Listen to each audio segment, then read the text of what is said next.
할렐루야. 우리 성경 암송하심으로 새벽 기도회를 시작하겠습니다.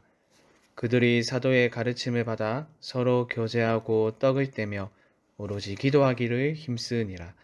날마다 마음을 같이하여 성전에 모이기를 힘쓰고 집에서 떡을 떼며 기쁨과 순전한 마음으로 음식을 먹고 하나님을 찬미하며 또 온 백성에게 칭송을 받으니 주께서 구원받는 사람을 날마다 더하게 하시니라. 아멘. 하나님의 말씀은 전도서 1장 12절로 18절의 말씀입니다. 이 시간 제가 읽을 때에는 16절에서 18절 말씀을 읽도록 하겠습니다. 내가 내 마음속으로 말하여 이르기를 보라. 내가 크게 되고 지혜를 더 많이 얻었으므로 나보다 먼저 예루살렘에 있던 모든 사람들보다 낫다 하였나니 내 마음이 지혜와 지식을 많이 만나 보았음이로다. 내가 다시 지혜를 알고자 하며 미친 것들과 미련한 것들을 알고자 하여 마음을 썼으나 이것도 바람을 잡으려는 것인 줄을 깨달았도다. 지혜가 많으면 번뇌도 많으니 지식을 더하는 자는 근심을 더하느니라. 아멘. 이제 다니엘서의 말씀을 마치고 순서를 따라 전도서의 말씀을 살펴보고 있는데요. 어제 본문에서 모든 것이 헛됨을 반복해서 말한 전도자는 오늘 본문에서 자신의 주장을 확장하는데요. 바로 인생과 지혜를 중심으로 자신의 주장을 확장합니다. 여기서 말하는 지혜는 인생을 살아온 경험에서 나오는 지혜라고 할 수 있겠는데요. 만약 우리가 일반적으로 알고 있듯이 이 지혜자가 솔로몬이라고 한다면 그가 가지고 있는 지혜는 굉장히 넓고 깊은 지혜이겠죠. 왜냐하면 하나님께서 솔로몬에게 이렇게 말씀을 하셨기 때문입니다. 내가 네 말대로 하여 네게 지혜롭고 총명한 마음을 주노니 네 앞에도 너와 같은 자가 없었거니와 네 뒤에도 너와 같은 자가 일어남이 없으리라. 그리고 13절 상반절을 보시면 전도자는 이 지혜를 사용하여서 그리고 마음을 다하여 하늘 아래에서 행하는 모든 일을 살펴보았습니다. 여기서 우리말로 번역된 마음을 다하며를 자신의 전부를 바쳐로 번역하는 것이 더 정확하겠는데요. 전도자는 자신이 가지고 있는 모든 것을 바쳐서 이 땅에서 일어나는 일을 연구했습니다. 그런데 그가 발견한 것은 괴로움과 수고와 헛됨 뿐이었습니다. 먼저 13절 하반절을 보시죠. 이는 괴로운 것이니 하나님이 인생들에게 주사 수고하게 하신 것이라.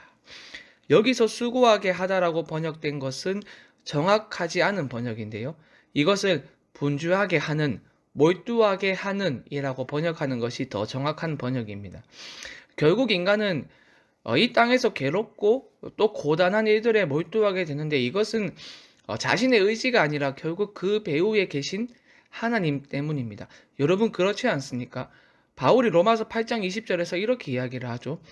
피조물이 허무한데 굴복하는 것은 자기 뜻이 아니요 오직 굴복하게 하시는 이로 말미암음이라. 하나님이 그렇게 하신 것이죠.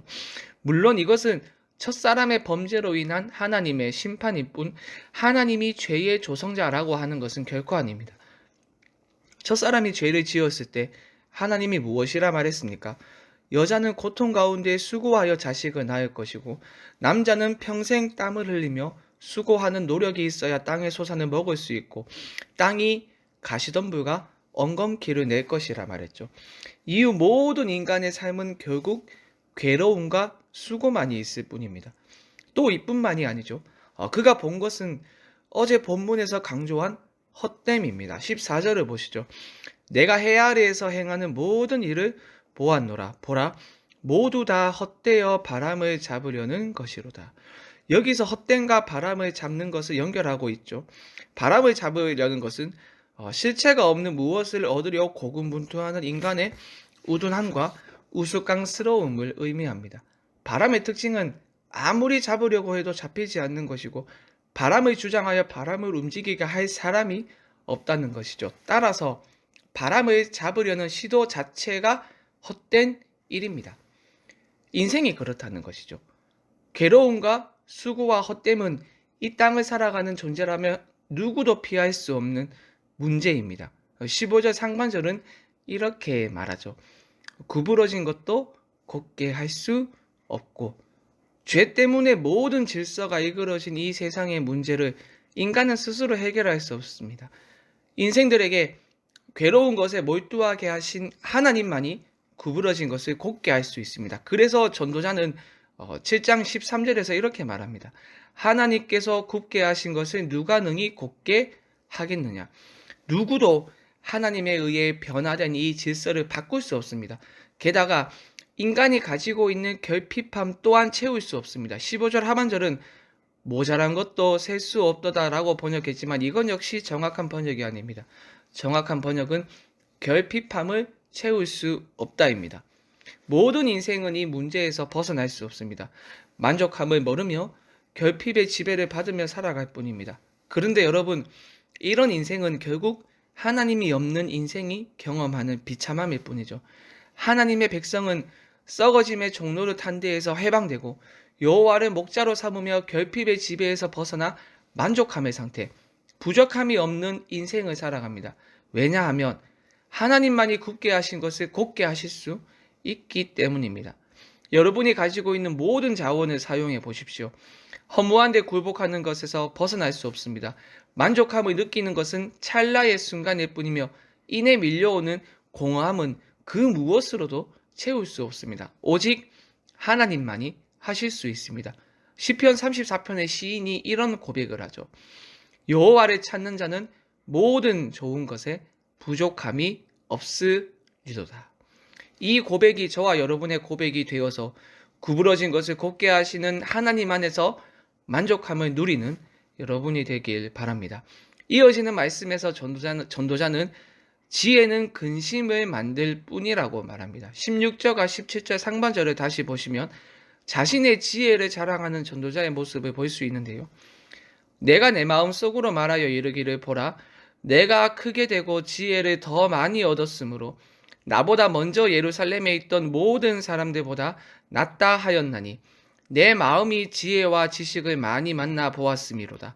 내가 다시 지혜를 알고자 하며 미친 것들과 미련한 것들을 알고자 하여 마음을 썼더나.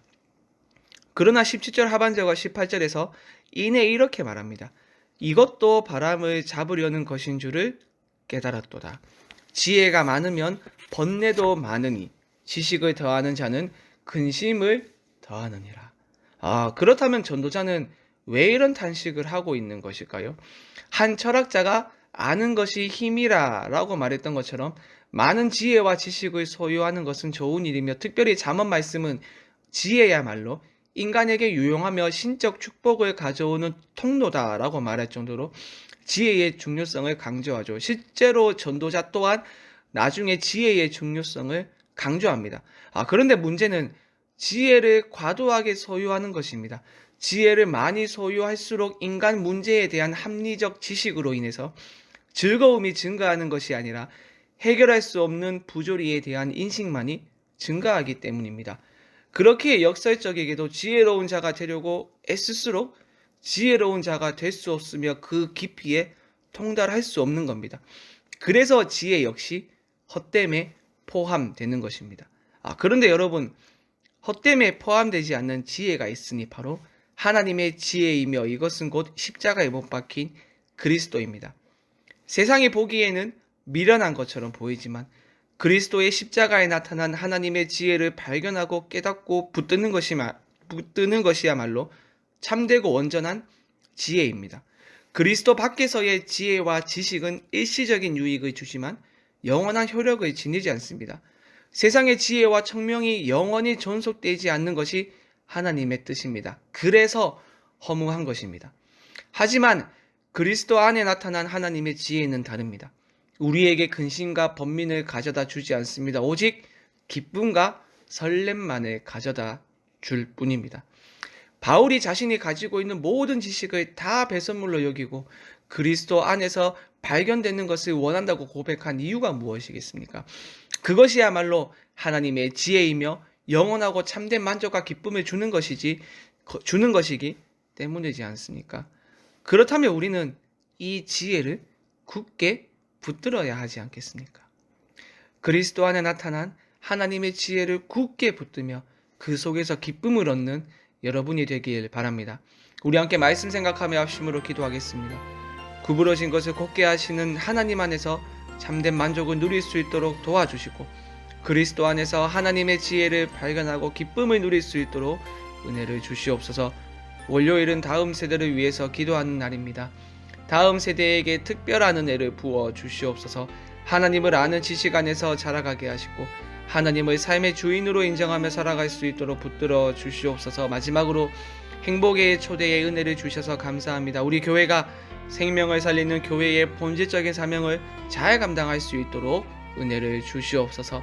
이 외에도 개인의 기도 제목을 가지고 자유롭게 기도하시면 되겠습니다. 우리 주님의 이름을 한번 부르고 자유롭게 기도하겠습니다. 주여